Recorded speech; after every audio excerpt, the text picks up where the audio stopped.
Assalamualaikum warahmatullahi wabarakatuh. Perkenalkan, nama saya Salma, NIM 1912300902. Baiklah, saya akan menjelaskan tugas statistik dan probabilities. Perbedaan data primer dan sekunder. Data primer, data yang diperoleh langsung dari subjek pelaku pertama sebuah penelitian. Data primer didapat langsung oleh peneliti dari informan secara langsung, baik pertemuan secara langsung atau melalui telepon. Bila dia informan asli, maka dikategorikan data primer. Contohnya, Kabupaten Tulung Agung memiliki produksi jagung hingga 25 ton per tahun. Selanjutnya, data sekunder. Data yang diperoleh tanpa melalui penelitian pertama, hanya berasal dari sebuah ilmu pengetahuan atau penelitian yang mengikuti tata cara yang ada. Apabila melakukan sebuah penelitian penting, maka sangat tidak dianjurkan menggunakan data sekunder, sebab data sekunder ini dianggap memiliki kualitas yang rendah dari data primer. Contohnya, merujuk pada keterangan kepolisian, terdapat 453 kasus kecelakaan yang tercatat pada tahun lalu. Selanjutnya, statistika. Statistika dalam arti sempit merupakan kumpulan data yang menjelaskan sesuatu. Selanjutnya, statistik dalam arti luas merupakan metode dan aturan-aturan untuk mengumpulkan, mengolah, menyajikan, dan menganalisis serta menginterpretasikan data yang pada akhirnya akan digunakan untuk mengambil keputusan. Selanjutnya, penerapan statistik di ilmu bisnis. Yang pertama, bidang akuntansi.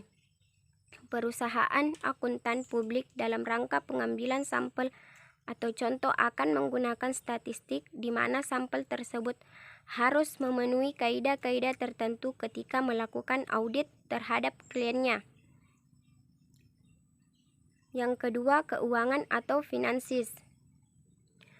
Para konsultan keuangan menggunakan beberapa jenis informasi statistik seperti rasio keuangan dan hasil dividen untuk membantu dalam memberikan rekomendasi investasi.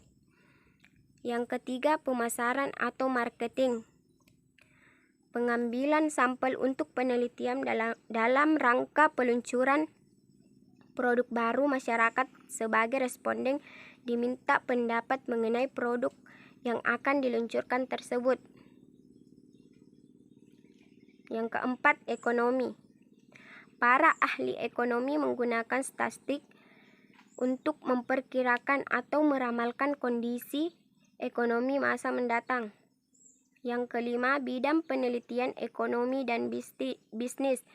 Digunakan sebagai alat pengolahan data dalam suatu penelitian, terutama yang berkaitan dengan penelitian kuantitatif. Selanjutnya, dalam penelitian bisnis terbagi dalam dua jenis, yaitu yang pertama, pengujian deskriptif. Pengolahan data untuk tujuan mendeskripsikan atau memberi gambaran terhadap objek yang diteliti melalui data sampel atau populasi. Data yang diolah dalam statistik deskriptif hanya satu variabel saja. Yang kedua, pengujian inferensi. Pengujian yang melibatkan dua atau lebih variabel. Pengujian inferensi dibagi menjadi tiga, yaitu yang pertama, pengujian hubungan atau korelasi. Yang kedua, pengujian pengaruh atau regresi. Yang ketiga, pengujian perbedaan atau paired sample test, independent sample test, dan lain. Selanjutnya, isi statistik. Terdapat tiga hal yang sangat penting dari statistika, yaitu Yang pertama, data. Data merupakan kumpulan keterangan atau fakta yang dapat berbentuk kategorik, misalnya baik, buruk, ataupun bilangan yang diperoleh kemudian diolah menjadi informasi yang nantinya berguna dalam menentukan keputusan. Yang kedua, kriteria keputusan. Setelah data diolah dengan statistika, kemudian akan menghasilkan berbagai kriteria keputusan. Sama halnya dengan pilihan, masing-masing kriteria keputusan memiliki manfaat dan akibat bagi kita. Yang ketiga, keputusan. Dari beberapa kriteria keputusan kemudian diambil keputusan. Data kualitatif dapat disebut data hasil kategori atau pemberian kode untuk isi data yang berupa kata atau dapat didefinisikan sebagai data bukan angka, tetapi diangkakan seperti jenis kelamin, status, dan lain sebagainya. Data kualitatif mempunyai ciri tidak dapat dilakukan operasi matematika. Data kualitatif diambil dari penyebaran kuesioner pada responden sehingga dilakukan pengujian reliabilitas dan validitas. Yang kedua, data kuantitatif. Data berupa angka dalam arti sebenarnya, jadi berbagai operasi matematika dapat dilakukan pada data kuantitatif. Yang ketiga, data nominal. Data bertipe nominal adalah data yang paling rendah dalam level pengukuran data. Data dalam bentuk kategori tetapi tidak ada tingkatannya. Contoh jenis kelamin ada dua, yaitu wanita dan pria. Maka jika dikategorikan dalam bentuk angka, misal menjadi 1 untuk kode wanita dan untuk kode pria. Yang keempat, data ordinal. Data ordinal disebut juga data kualitatif, namun dengan level yang lebih tinggi daripada data nominal. Jika dalam data nominal sebuah data kategori dianggap setara, maka pada data ordinal ada tingkatannya. Misal setuju diberi kode 1, netral diberi kode 2, dan tidak setuju diberi kode 3.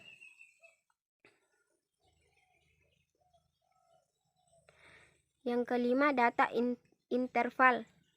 Data interval menempati level pengukuran data yang lebih tinggi dari data ordinal karena selain dapat bertingkat urutannya, juga urusan tersebut dapat dikuantitatifkan. Dalam data interval tidak mengenal nilai nol yang absolut, contoh IPK. Yang keenam, data rasio. Data rasio merupakan data dengan tingkat pengukuran paling tinggi di antara jenis data lainnya.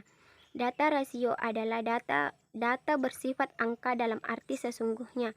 Perbedaan dengan data interval adalah bahwa data rasio mempunyai titik nol dalam arti sesungguhnya. Contoh jumlah penjualan pakaian. Selanjutnya, contoh data nominal, ordinal, interval, dan rasio. Kolom berisi nomor, nama, kelas, nilai, juara, hadiah. Yang pertama, Cici Amelia kelas 5, nilai 95, juara ke-1, hadiah 5 juta. Yang kedua, Gugun kelas 6, nilai 92, juara kedua, hadiah 4 juta. 3, Basman kelas 5, nilai 88, juara ketiga, hadiah 3 juta. Keempat, Rosa 5, kelas 6, nilai 80, juara keempat, hadiah 2 juta. Keterangan kolom nomor 2 data sama dengan data nominal, kolom kelas sama dengan data ordinal, kolom nilai sama dengan data interval, kolom juara sama dengan data ordinal, kolom hadiah sama dengan data rasio. Sekian dan terima kasih. Wassalamualaikum warahmatullahi wabarakatuh.